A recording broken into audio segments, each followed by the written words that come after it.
I'm going to start with this short video. You are looking at that harrowing footage we first showed you last week. An 84-year-old woman speeding the wrong way down an interstate near Philadelphia. She says she was on her way to the dentist when she caused all that havoc on the highway, driving for several miles on the wrong side of the median. Although no one was seriously injured, she caused 4 accidents. And as Jeremy Hubbard reports, she has also sparked a new debate on whether some seniors should be stopped from driving. She's barreling down the interstate as if nothing's wrong, an 84-year-old woman behind the wheel of this station wagon, oblivious to the oncoming traffic. It was traumatic, you know. It was something I never ever thought I'd see. Tim Fleming pulled out his cell phone camera to record the jaw-dropping sight on I-95 outside Philadelphia Thursday, desperately honking his horn, trying to get her attention. I saw cars swerving around her, she wouldn't stop, and I yelled at her again. She just waved her arm at me, just like, leave me alone. Amazingly, no one was seriously hurt despite the 4 crashes she caused. Her road trip a reminder of the dangers sometimes associated with older drivers. Now that video is pretty crazy. Imagine driving down the highway and someone is on the shoulder going 70 miles per hour inches away from you. It really gets heart racing because she could have caused horrific accidents. When you're getting older, like the lady in the video, your eyesight starts to get worse and you can start to make poor decisions. And according to the CDC, in 2017, approximately 20 older adults were killed and an additional 700 were injured every single day from car accidents. Now, I'm sure many of you have grandparents and you want them to be safe. This starts by eliminating the preventable injuries or medical attention. This includes things like driving, because driving is not a necessity for many older folks. It's something that they can get increasingly bad at with age. And this leads me to my main point that when someone turns 65, they should have to pass a driver's test because of increased risk of diseases like Alzheimer's and dementia, decreased physical ability, and their vision is starting to fade away.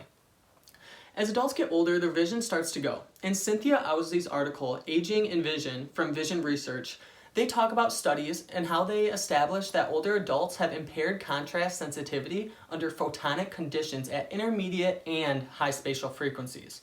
This means that older adults, like grandmas and grandpas, are much less likely to see the fine detail and smaller objects like deer and debris in the roadway. Now, I want you to think of your grandparents. I'm sure many of them have glasses or reading glasses, and I'm sure many of them say things like, "Bring it closer, I can't see," or, "Oh, I can't see like I used to." Now, this is a common theme among older people, and it is a well-known fact that vision goes with age. The driver's test could require a vision test, and we could make restrictions for special conditions like no driving at night.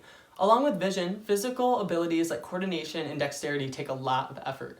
And according to Elizabeth Galinsky, cognitive function varies considerably across individuals and across domains.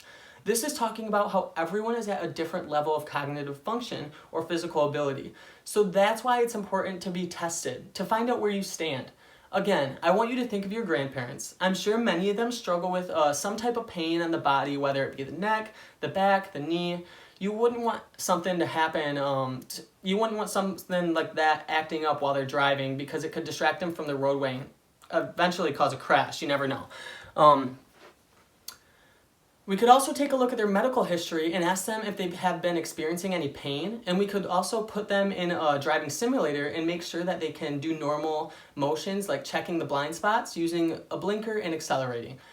As these physical abilities and cognitive functions slip away, some diseases like Alzheimer's and dementias can start to creep in.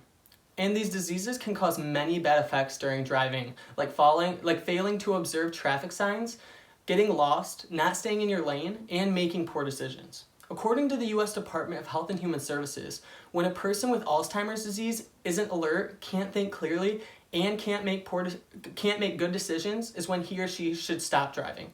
Again, for the final time, I want you to think about your grandparents. You wouldn't want any of your grandparents who have certain conditions driving around. And the driver's test can help show early signs of the disease, which could put them in a simulator. We could put them in a simulator and show how the diseases affect them in different ways while they're driving. In conclusion, vision, physical abilities, and diseases are 3 reasons why you should be testing people to drive when they turn 65. So I challenge you, next time that you ride with your grandma and grandpa, I want you to make sure that you're paying attention to all the things that they're doing and making a note of all the mistakes they're making. Because, you know,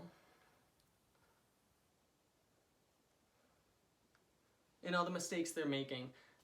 And all the mistakes they're making because they're probably making more mistakes than what you think.